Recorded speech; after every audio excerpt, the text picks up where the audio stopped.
എന്റെ അംഗൻവാടിയാണ് ഞാൻ ഫസ്റ്റ് ഇയർ സ്കൂളായിട്ട് കൺസിഡർ അംഗൻവാടി അംഗൻവാടിയിലെ ടീച്ചർ പറയുന്നത് ഞങ്ങളെ വീടിന്റെ തൊട്ടടുത്തുള്ള ഒരു ലേഡിയാണ്. പിന്നെ എന്റെ ഉമ്മന്റെ ഫാമിലി ആയിട്ട് അവർക്കൊരു കണക്ഷനും ഉണ്ട്. അങ്ങനെ ഫസ്റ്റ് ഡേ തന്നെ എന്നെ ടീച്ചറുടെ കൂടെയാണ് വിട്ടത്. ഞാൻ ചെറിയ പൈതൽ 4 വയസ്സുള്ള എനിക്ക്. അങ്ങനെയാണ് ഞാൻ അംഗൻവാടിക്ക് ആദ്യമായിട്ട് പോണേ. അംഗൻവാടിയിൽ ഒരു ബെസ്റ്റ് ഇത് എന്താന്ന് വെച്ചാല് നമുക്ക് ഉച്ചക്ക് എന്തെങ്കിലും പോഷനായിട്ടുള്ള ഈ ആഹാരം ഞാൻ പറഞ്ഞല്ലോ, അതെ, അത് തന്നെ.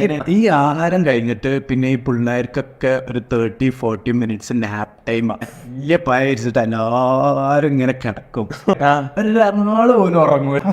പിന്നെ എല്ലാരും ഉള്ള അപ്പുറത്തും ഇപ്പുറത്തുള്ള കുട്ടികളും ഫുള്ള് സംസാരിച്ച് എന്നിട്ട് സൗണ്ട് ഒക്കെ കേൾക്കുമ്പോത്തിന് മറ്റേ ടീച്ചർമാര് ഒന്നാണ്ട് ഉറങ്ങ് എന്നൊക്കെ പറഞ്ഞാണ് ഇതാക്കുന്നത്.